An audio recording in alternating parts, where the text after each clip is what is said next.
Hey everyone, Ace of Clay here. Welcome back to my channel and welcome to my year in review. Today we're going to sit down together and go through all the sculptures that I made in 2021. But before I get started, I just want to share with you that I am featured in the latest issue of Polymer Week. This is an amazing polymer clay magazine that features polymer clay artists from all over the world, and I've got myself a couple page spread actually. Check it out. This is honestly one of the coolest things that's ever happened to me. I've never been in a magazine before, and there's my face right there and some of my sculptures. I've got a couple pages here, some more of my work, and then my owl tutorial if you want to check that out. If you'd like to get your hands on a copy of this issue of Polymer Week, you can purchase it, or I'm actually going to give away 5 signed copies to 5 different people anywhere in the world. And if you want to enter that giveaway, all you have to do is like this video, leave a comment, and then fill out the Google form in the description box below. That's it. Once you do all that, you're entered. I am so thankful to Polymer Week for including me. Again, I've never been published in a magazine, and this is seriously just the coolest thing ever. The editors of Polymer Week also gave me a bunch of copies of their Polymer Clay hardcover book, which features, I want to say, hundreds of different tutorials and artists that you can, follow and read about, and it's just absolutely incredible. What a wonderful publication. I'm actually not in this issue, I might be in the next one, but it's just a beautiful book. I will be giving away several copies of these as well. So if you enter to win the signed magazine, you'll automatically be entered to win one of these too, so you only have to fill out the Google form once. And then be sure to stay tuned until the end of this video, because I will be showcasing some of your work that was shared with me in my Facebook group, Snakes of Clay. These are sculptures that my followers have made that were either inspired by me or they're replicas of something I've created before, and I'm so excited to share them with all of you again at the end of this video. So make sure you watch the whole thing. And now before we get started, I just would like to sit down and thank all of you so much for your love and support. Thank you so much for watching my videos and allowing me to make Ace of Clay something. I've been doing this YouTube channel for 3 years now, and it honestly feels like 3 weeks. It's gone by so fast, and I have this platform because all of you have given it to me. I hope that with every video of mine that you watch, that you take something away of value, whether you're entertained, whether you learn a new tip or trick on how to sculpt something, whether you find your new favorite sculpting tool, whatever it is, I hope you take something away from every video you watch, and I'm so grateful to each and every one of you. And now, without further ado, let's start this year in review.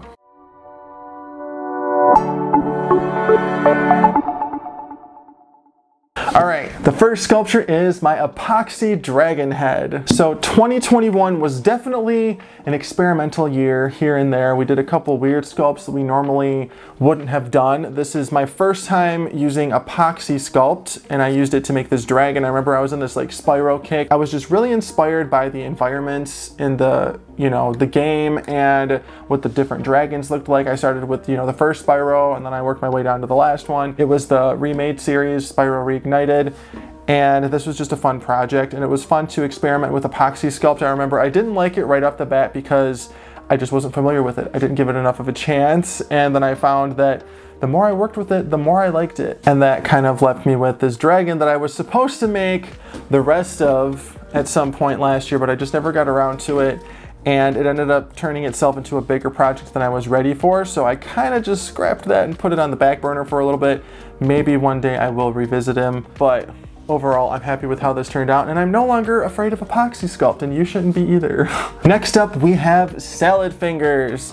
I am no stranger to fan art and making sculptures of weird internet phenomenons and episodes and animations and all that. Hello Creepypasta series from 2020. But I made Salad Fingers just because I needed kind of a quick and easy sculpt, because I actually started to work on the dragon's body, and I was just like, there's no way I can put out like a really in-depth video this week, so I need to make something easy. So I made Salad Fingers. He's a pretty simple character. This is kind of what he would look like if he were, I guess, somewhat realistic. I remember watching this back in high school and just thinking it was just the weirdest thing, and it was just, actually at the time, it was the creepiest thing you could watch on YouTube in my opinion.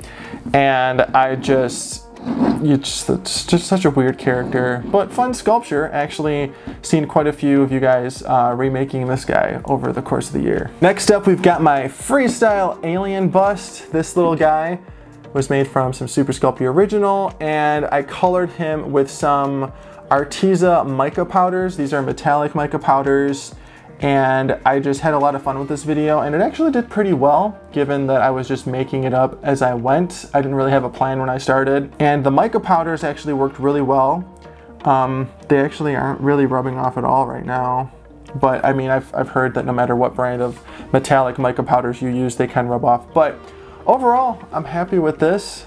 I like how it turned out. Would have been cool if I made the whole body. Maybe that'll be a video for this year. But it's always nice to kind of sit back and relax and not have a plan when you start sculpting, because you're not restricted to a certain idea or design. You can just do whatever you want. And this just really allowed me to use my imagination and come up with something that looked pretty cool. Next up, we've got my Tim Burtonized self, my little polymer clay self-portrait.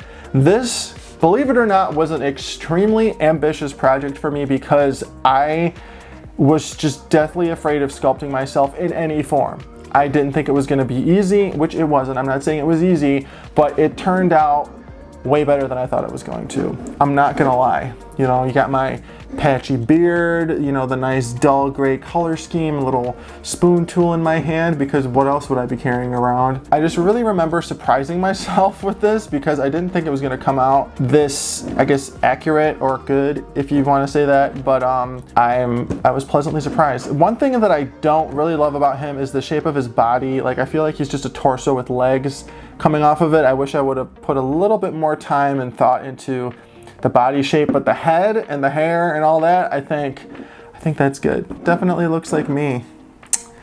Yeah. All right, next up, I made Nosferatu. This was a collaboration with Distortions Unlimited. I actually sent this finished sculpture to the Distortions Unlimited headquarters, and they actually released their own video on it. Here is a quick clip of that. Ace of Clay, Anthony. Oh, that's cool. Nice signed. He did such an amazing job. It was just really fun to watch. Oh, wow. Ha! Well, would you like to meet your father? That's just heartwarming, isn't it? All right.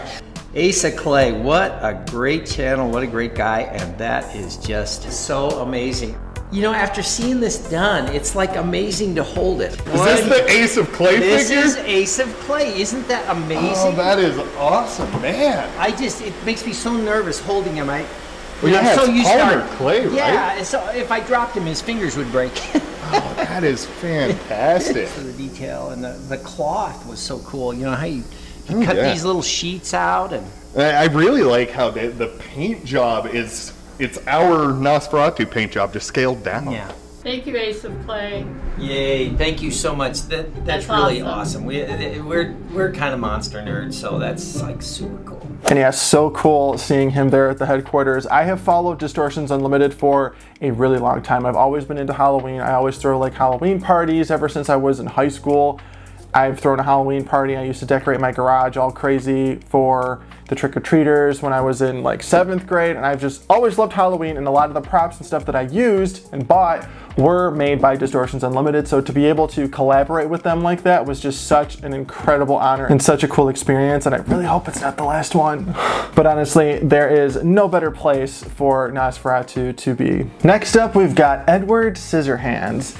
This guy, I am so proud of this thing because, you know, with every sculpture that I start, I never really give myself enough credit. I always think that I'm not going to be able to do something, and then the more I work on it, the more I bring the piece to life, the more I'm just surprised and just happy with my, I guess, like ability and this guy was absolutely no exception to that.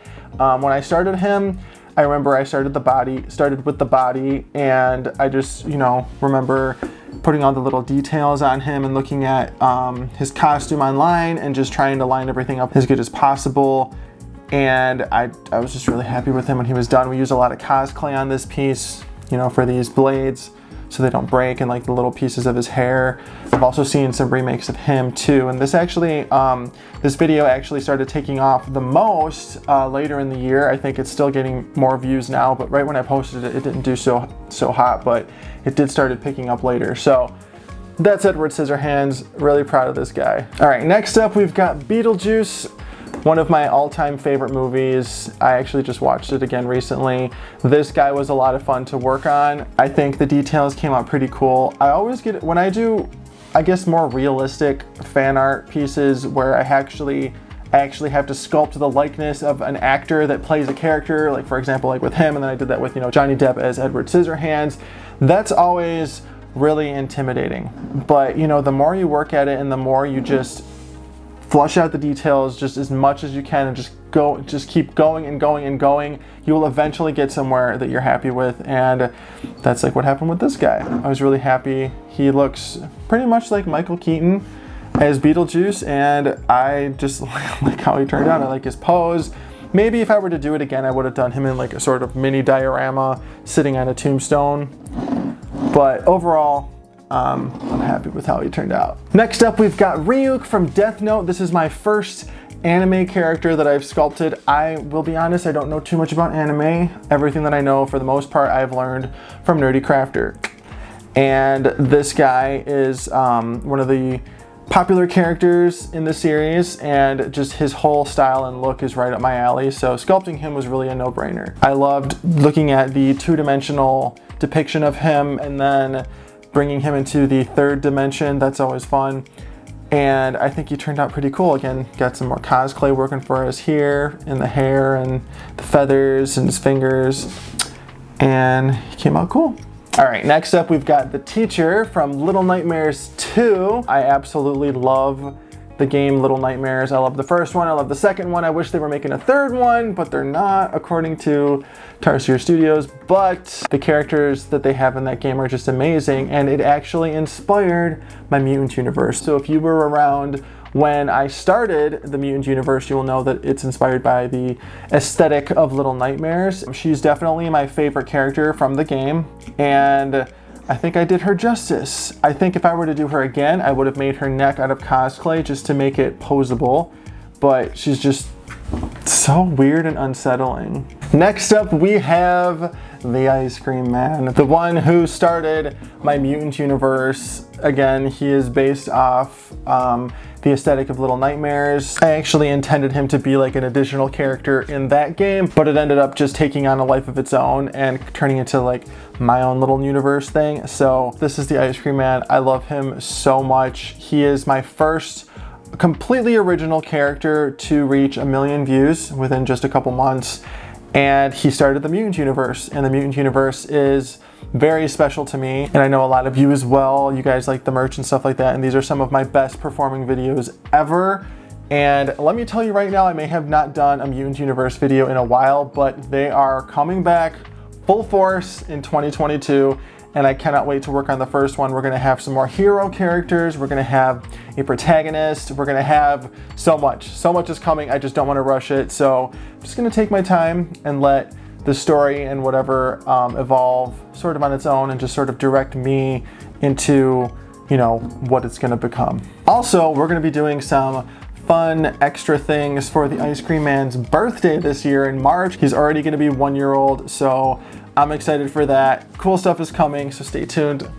All right, next up we have the Photographer. This is my second mutant character. He actually has 2 heads. This is him with his mouth open, and then I have his head with his mouth closed somewhere over there. But this is my second mutant. He is my fastest growing video ever. I remember I just kept looking at my YouTube Studio app over and over, and then every time I looked there was like another 10,000 views on the video, and I just thought that was just amazing. You guys loved him and you liked his story, and I just think he's really cool. I would really like, as one of my projects in 2022, to go into his background and how he became the way that he is. And I've got a few ideas for, you know, what that could be. But yeah, maybe we'll explore that next year. Next up, we have the Seamstress. I believe this is one of your favorite characters. She got a ton of fan art made on her, and she's got, in my opinion, I want to say the creepiest story out of almost all the mutants. I think she's definitely weird, definitely don't want to come across her at all, but I just really love her as a character. I love her features. I love how different she is from other things that I've made. I love the addition of the wire for the little flyaways in her bun and her hair. And she's a very simple looking character. Like, she's just this older woman in a dress with an apron and just a simple bun, but she's got such a complex, creepy story. And that's what really attracts me to her, and I think a lot of you like her for that too. You don't want to cross paths with her. She's also another one of the mutants that I'd like to go into her backstory and history and all that later on next year. Next, we've got the Farmer. This is another mutant. This guy is also a very simple design with a really detailed story. Is he my favorite mutant ever? No. Do I think he came out good? Yeah, he looks fine. I think he's a good sculpt.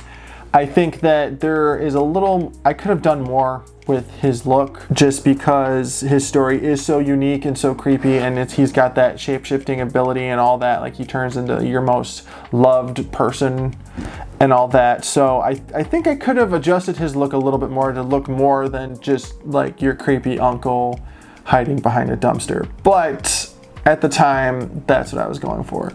And this is also made with that brand new Super Sculpey Original in gray with my owl on the package. And it was fun using that. And yeah, not much to say about the Farmer. Next up, we've got the Mother. This is one of my all-time favorite mutants. I'm really proud of myself for coming up with her story. I think she's really unique, really weird. I love how she's got all these souls just harbored within her actual body, and I can just picture her animated. I would love one day to make a stop motion movie of these things, but just where do I find the time? Maybe I'll hire some people to do it for me one day. But I just love her. I love her story. I love her concept, and I love how she turned out. My original idea with her was actually to make her like a frog. And there's this one frog, I forget the name of it, but it actually keeps its babies in its back, and then the babies, you know, jump out as tadpoles and then they grow to be frogs.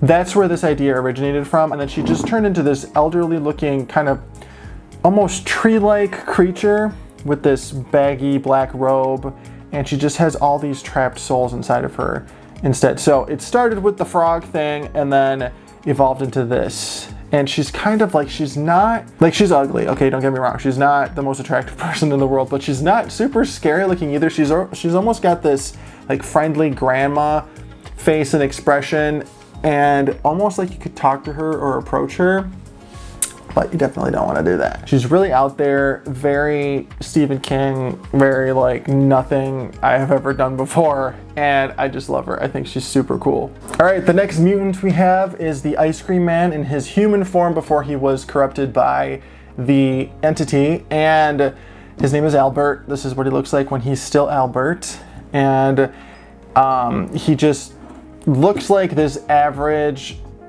kid that sells ice cream for the most part. He is the only mutant that I've gone into their backstory, and a lot of you liked it. This is a pretty, you know, good performing video, and because of that, and because of your interest in these characters' backgrounds, I definitely want to do more of that in 2022. But yeah, this is Albert. This is the Ice Cream Man as he was a human. If you want to hear his backstory, of course, go check out the video.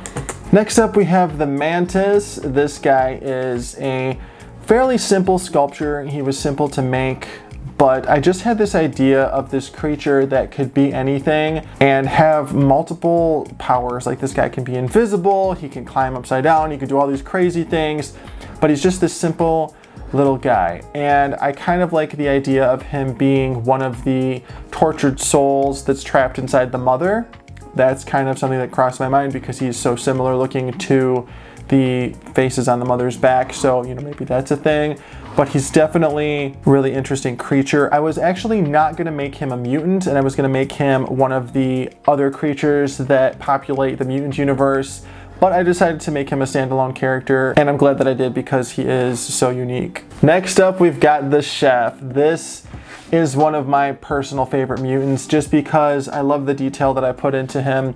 And I just love his story and the fact that he's like a little puppy dog, and he's not super scary. Well, I mean, he's scary and all that, but he just takes the organs that the Ice Cream Man gets for him and he makes dinner out of them and stuff. But I just love all the detail that I put into him, and the use of the satin varnish on his robes to just kind of make that gross, dirty texture even more gross. I think the bull organs looked great, and I just picture him just kind of just like bouncing there like this, like he's always got like so much energy, and he's just like running around the kitchen like trying to get things done and like make things, and I just think he's cool. And of course he's got this nice avocado shape. Next up we've got the Red Lady. This is a very different concept than the other mutants, and just a sort of different look. This was actually going to be, when I started the Red Lady, she was actually going to be the nanny, and she was going to be this tall, skinny, crooked older woman with the kind of looked like a witch, and I just didn't like where that was going, so I decided to turn it into a completely different mutant character and actually release the nanny later on with a completely different look. But I'm happy that I did that because a lot of you really liked how she turned out and what her story is, and just how her vanity is just so important to her that even after she's been transformed into this horrible looking creature, she still wants to be beautiful. And now we've got the nanny. This is how the nanny has manifested. I love how she turned out. She's kind of like Mrs. Doubtfire in terms of what she's wearing, and that's it. The idea of making a nanny actually came from my friend. He suggested it, and I just kind of ran with it and came up with this concept for her. I actually decided to add the extra set of arms halfway through the project because she just wasn't looking right with just the lower arms. And the teddy bear, I wanted to make a little kid that was screaming, but I feel like that's too dark. Anyway, love how her face turned out. She's sort of deformed, and I just picture her being this huge, oversized, giant troll-like creature that just stampedes through your house and just grabbing the walls and putting holes through everything and just chasing you and scaring you to death. Next up, we have Pumpkinhead, the Rabbit Guide. This is the first of my good characters or hero characters in the Mutant universe, and honestly, I love this guy. I've actually decided to name him Winston, and I'm going to go into more detail on him later. I don't know if I'll do a dedicated YouTube video about him or if I'll put out TikToks that tell his story more, but this is one of my all-time favorite characters. I love the look of his mask. I love his story, and I love that he's a good guy, and I can picture him animated. I can picture him just running around saving you, helping you escape the mutants, and he got so much fan art created of him, and I am just in love with this guy. I think he's so cool. I love how he looks, and I'm very excited to tell more of his story next year. Next up, we have Otto the Raccoon Guide, another one of my favorite guide characters. I think he's got a super interesting story, and he's the first child in the series. This guy also got a lot of fan art. You guys are really liking the hero characters. You like the mutants, of course, but the hero ones just kind of stick with people. I actually had someone DM me asking if she could have him tattooed on her. So when that happens, I'll let you know, because that's really cool. If somebody got my work tattooed on them, that would probably be the coolest thing to ever happen to me. Even over being published in a magazine and stuff, like that would be awesome. But this is Otto. He's got a cool little story, and he wants to help you. Next, we have Mr. Smile. This is a character that was created entirely by my brother. He came up with his concept and how, you know, he's called Mr. Smile, but he's actually frowning, but his head's upside down, so it looks like a smile, and the goggles kind of look like his eyes. And I just think he's a cool little character. He is not a hero character, and he's not a mutant. He's not really a villain, but he's just that guy that you don't know if you can trust him or not. He kind of gets you into more trouble than you need to, and I don't know. I don't really have his story completely fleshed out, but I'm deciding on how to make it sort of resolve. Is he one of those characters that's kind of bad, but then in the end he ends up saving you and being the hero, or is he always bad? Is he always that traitor that, you know, helps himself before he helps anyone else? I don't know. I gotta think about it some more. Next up, we've got the Barber. A very interesting design, very gruesome. Got his head pretty much chopped in half, aside from a little tendon or something, or his like esophagus that's holding the two pieces together. But this is the Barber. He is a very typical mutant character. There's nothing super special about him. He's also known as the Worm. He can travel, you know, through the dirt like he's swimming, and he's just really gross and dirty. He's not one of my favorite mutant characters, but he's definitely interesting, and I think that there's a lot of potential to tell more of his story. I was originally going to make him the pastry chef, but for some reason I went this route. I'm not sure why, but actually as I was sculpting him, he started as the pastry chef. I don't really remember why. I should start making a journal. Next up, we have my little steampunk dude that I made with Nerdy Crafters. Amazing, not another crap kit. This guy was so much fun to make. Jackie, Nerdy Crafter, you are brilliant. I think this is the most brilliant idea ever.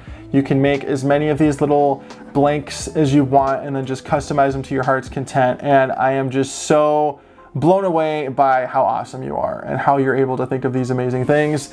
I love how this little guy came out. I love how his cabochons took 30 seconds to cure. That UV resin still blowing my mind months later. But all in all, she's brilliant. If you got one of her kits, the possibilities are truly endless. I have seen people turn the character blank into wizards, animals, robots, so many different things, and it's just so cool to watch. And next, we're back into the mutant universe with the Parasite. This is an idea I actually came up with a long time ago around when I made the photographer, and the idea is that there's just this big, disgusting monster bug parasite thing that just inhabits the bodies of unsuspecting humans. And at this point in time, he has captured the body of a middle-aged man, I'd like to think, and he's ripped off his limbs and just kind of filled up his body, and he's using it as a sort of vessel to get around. Lovely story, isn't it? But got some cosplay in use for these horns here, keeping everything from breaking. And just a very interesting character and concept. My first idea for him was to make the body come out of the bottom half of the human too, but it wasn't working for me on paper, so I decided not to translate it to sculpture. But I'd like to use that sort of design concept for another mutant in the future because I still really like it. I just gotta make it work. Next up, we have my latest thrift store transformation. This series is actually what put my channel on the map a couple years ago, and I always enjoyed making them, but they're really hard because when you get something from the thrift store, you have to figure out what to make it into, and it's got to be really clever, and it needs to use the object in a different way. Do I think I've established that with this? Not really, because this originally was a little kid. It was a fake Hummel, not a real Hummel, of this little kid running with a football in his hand. So instead I made it into a dinosaur with an egg in its hand. You know what I mean? So it's still doing the same action, still doing the same pose, but it's just a completely different creature. It's still an interesting process. Do I love this thing? I like how it came out. I think he's cute and everything, but am I in love with the concept? No, not really. But again, latest thrift store transformation. I'm not sure when or if I will be doing more of these in the future. I might not. I just gotta wait for that right item to pop up. Next, we have Murda, which is the Ice Cream Man's sister. I just love her. I think she's great. I think she definitely looks like this guy's sister. I love how she's an extension of his story, and I love how she came out. And believe it or not, I actually made her on Thursday, and the video came out Friday. So I made her from scratch starting Thursday afternoon and edited the video all night, and she came out Friday. I forgot why, but I was just super busy that week, but I really, really wanted to make her. And I don't think I sacrificed any detail or anything. She looks just how I would want her to, but I love her. I think she's creepy, and I love her name, Murda. How cool is that? So let me know in the comments if you want me to expand the Ice Cream Man's family further, maybe make his pet or something like that. Next, we've got Whisper the Cat Guide. This is when I decided that all the hero guide characters don't have to have that same style of mask. She's actually got a wooden mask, and a lot of you really liked her. She's my first female hero character, and I just think she's really cool. I like her outfit, very simple. I like that her trench coat is cosplay. And you know, cosplay just reminds me of, you know, when you buy like an action figure and it has a cape or something, like that's exactly what it feels like after it's cured. And that's just awesome because you don't have to worry about anything. But anyway, Whisper the Cat Guide. And I'm not gonna lie, as I'm going through these mutant characters, I've forgotten a lot about their stories, so I don't want to say anything wrong or incorrect. So we're just gonna let you guys go and watch the videos if you want, because I definitely have to brush up on them too. Next up, we have Tim Burtonized Enzo. Enzo is my little French bulldog. I decided to sculpt him in a Tim Burton style. This was a fun little project and surprisingly easier than I thought. I'm always intimidated by sculpting things from life or sculpting people and things that I personally know. Hello, self-portrait over there. Hello, my dog Enzo. It actually does look like him a little bit if you were in a Tim Burton movie. And it's really cute. I've actually seen a couple people remake this and then paint it different colors to look like their friends' dogs because they were making it as a gift or something. So that's really cool. A lot of learning opportunity in this video. Next up, we've got Mr. Hop from the game Mr. Hop's Playhouse. This is a relatively new video game. And I think it's all like 8-bit, or it's in the style of 8-bit, and it's just a very popular character that a lot of people asked me to make. Very simple design, very creepy game and concept. There's some other characters that I could make from it too, but this guy was the most popular. And he came out pretty cool. I kind of took that, 8-bit concept and his design, and I turned it into a more realistic 3-dimensional depiction of him. So this is Mr. Hop. And again, we're back in the mutant universe and we've got the doll faces. These characters are secondary creatures that reside in the mutant universe. And I think they're super creepy. These things are just sort of wolf-like werewolf things with these faces that look like a porcelain doll. I think they're a very interesting concept. There is definitely more than one of them. They kind of just run all over the place and they're very vicious. You don't want to come across them. I just think it's really interesting. Like nothing like I've made before for the universe. I really love the idea of giving animals human features, and like body parts is just the creepiest thing you can do. And this is no exception in my opinion. But it definitely gives another layer of flavor to the mutant universe, having these other characters. You can kind of picture what the environment is like if these things are residing in it. It's definitely not a pleasant place. Next up, we've got my Michael Myers fan art. This guy kind of speaks for himself. He is just fan art from the Halloween movies. And I don't have much to say about him, other than nobody watched the video. Next up, we've got the Pumpkin Eaters. This is another secondary mutant universe character. These things kind of grow out of the ground and they'll bite your head off. Hence the name Pumpkin Eaters, because your head is like a pumpkin and it's eating it. I love the creepy tongue, love the texture. This is a more simple character and I just can't imagine being anywhere where these things exist.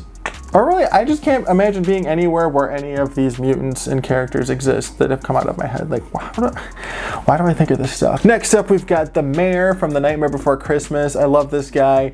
His head can switch, just like in the movie, to the, dramatic, stressed out version of himself, all the way to the happy, optimistic, let's make Halloween amazing personality. And he just came out good. The only thing I forgot to paint his fingernails red, and if I ever use red paint again and remember that, I will paint them red. Got quite a few comments about that, but all in all, when I make a Nightmare Before Christmas character, I want to do it justice, and I think I did with him. Next up, we've got Dr. Finkelstein, my personal favorite character from the movie The Nightmare Before Christmas. I love this guy. I think he's absolutely hysterical. I think his design is funny. I think his voice is funny. I think the things he says are funny. I just love him. I love this guy. I always have since I was little, and I finally brought him to life in polymer clay, and he's another addition to my Nightmare Before Christmas collection. That's up there. Who am I gonna make next year? I kinda wanna make the fountain. Next we have the Headmaster. This is the last mutant character that I made in 2021. This guy looks completely different than I wanted him to. I was kind of in a crunch that week and I just kind of had to make him happen. Do I hate how he looks? No, I don't. I actually like how he looks out. He looks like some creepy totem thing, but I definitely didn't think he was gonna look like this. My initial idea was to have 3 actual individual heads stacked on top of each other, but that didn't happen for some reason. But I do think he's cool. I think he's got a pretty interesting story given the time constraints. But I also need to stop doing that. I need to give myself more time. If a project's gonna take longer than normal, I need to let it take longer or give myself more time. But anyway, I don't hate him, and I will definitely include him on any merch that I release for this season. I believe this is season 3 of the Mutant Universe. Got a few more characters to make for that in 2022, and they're gonna be really cool, and I can't wait for you to meet them. Next up, we've got my fun Halloween 2-in-1 DIY video. I teach you how to make this creepy monster mouth iPhone case. I teach you how to make the teeth and the skin and how to attach it to the case when you're done so it's okay to use. Do you really want to use this? I mean, you can. I can't promise that the teeth aren't going to get snagged on anything or that it won't bite you, but you could definitely use it. I haven't because this is an iPhone 13 case and I have an iPhone 11. And we've got the pumpkin sketchbook. Very simple design. Gets the point across. You know, creepy. Pretty much anyone could make this if they wanted to. Of course, if you want to learn how, check out the videos for these and any other projects that you just watched. Next up, we've got Lock, Shock, and Barrel from The Nightmare Before Christmas. I accidentally painted the base with a glossy black paint, which is not the most attractive thing in the world. I can always repaint it. But anyway, I loved making these guys. I love these characters. I love their whole bit with Oogie Boogie. I just think it's brilliant. I think the whole movie's brilliant. And her hat is technically posable because it's cosplay with wire inside. So that's fun. And I think I did him justice. I think, which one's which? This is Lock, this is Lock, this is Shock, and this is Barrel. Yeah. I think Lock is looking a little stiff here. I could have made his body a little more, you know, dynamic and relaxed, but whatever. Overall, I like how they turned out. I've seen a lot of copies of this composition, and I love seeing that. I love seeing you guys making my sculptures. That just makes what I do worth it. I love it so much because that shows me that I'm actually teaching you something and you're learning from me. Next, we have my D&D warrior. I actually do not have her in my possession because she is at the Sculpey headquarters getting photographed for the 8-pound box of Super Sculpey Original. She's very simple, very D&D looking. The cape was actually a lot easier than I thought, especially with using that wire mesh. I definitely will be using that for future capes or wings in the future. But yeah, I'm excited to see how she looks on the back. Next up, we've got my beloved Krampus figure. This guy is definitely my favorite thing that I've made all year. I think him and the Ice Cream Man. I love him. He was definitely a process, but he was a process that I loved every second of. I think that he just turned out exactly how I wanted him to, and if I had to make him again, I would. And what's really cool about this guy is that when I posted the picture of him to my story or the video announcement to my Instagram story, Mike Doherty, the director of the movie that this guy's from, actually DM'd me, and that's really cool. But yeah, he came out so cool, worth every second I spent on this thing, and I made him like really well. Like, this guy's not going nowhere. Next up, we've got my giant Winter Warlock. This guy is based off the Winter Warlock in the Rankin Bass special. Again, love how he turned out. I had to follow Krampus up with something like this, and I think I did a pretty good job. I like him. He's one of my favorite Christmas decorations now. He's also based on the Winter Warlock remake that I made a couple years ago out of clay entirely. And yeah, I don't know. I just think he's really cool. I love all the glitter on him. And I love how that fabric just hardened amazingly with the Mod Podge. And I also like his little staff. I think that's cool. Next, we've got my zombie unicorn. And if you didn't know, I actually made this because a subscriber in my comments pretty much every single week on every single video that I uploaded was requesting me to make a zombie unicorn. And after I think years of doing that, I finally did it. I made a zombie unicorn and it came out so cool. I love how the folk art dragonfly glaze looks on this thing because it's a zombie unicorn, but it's still a unicorn, so it's still like magical and pretty. And I just think that sparkly sheen just adds so much. Definitely a creepy sculpture. I decided to name this Dreams Are Dead. That's kind of dark, but I think it fits. Next up, we've got Zombie Mall Santa. I made this guy fairly recently with a lovely posable tongue. I don't normally apologize for my artwork. And you know what? I'm not gonna apologize for this either. He's just super creepy. Nobody in my life likes him. They think he's weird. They want me to throw him out. Maybe I'll sell him one year or something. Or someone in my comments said I should put magnets on him and like put him on my fridge. I don't know. Not much to say about him. said he's a mall Santa, just so my younger viewers don't think he's actually really Santa. And yeah, super creepy. And I could have given him a hat. Maybe I'll do that another time. Next, we've got Baby Grinch. This is one of the cutest sculptures I think I've ever made. I love Baby Grinch. Who doesn't? Just made him recently. I think he's really cute. I love his size. Love that his hair is real. I think he looks just like the Baby Grinch in the movie too. I was actually gonna make him into a Christmas ornament, but I forgot to put the pin into his head, but I guess I could drill a hole later if I wanted to, but he could just sit there for now. Baby Grinch. And then my last sculpture of the year is Huggy Wuggy, another viral video game character. This guy, I made him with 2 interchangeable heads. This is his normal face. This is his creepy mouth open face.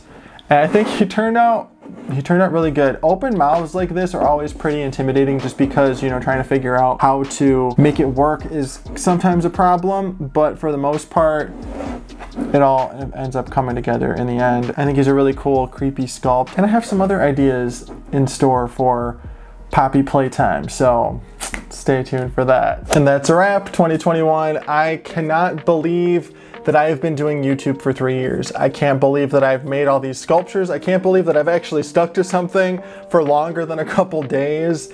And I am just so grateful to be able to do this every day, and I could not do it without all of you. So thank you so much again for another year. Don't forget to grab your copy of Polymer Week to see my spread and enter the giveaway to win a signed copy or one of these amazing hardcover books. I am so honored that you have let me into your home every week, and I appreciate the support more than you know. So thank you so much for watching and being here. Have an amazing, happy new year. Check out my Facebook group, Snakes of Clay, and I will see you in the next video. Thanks for watching.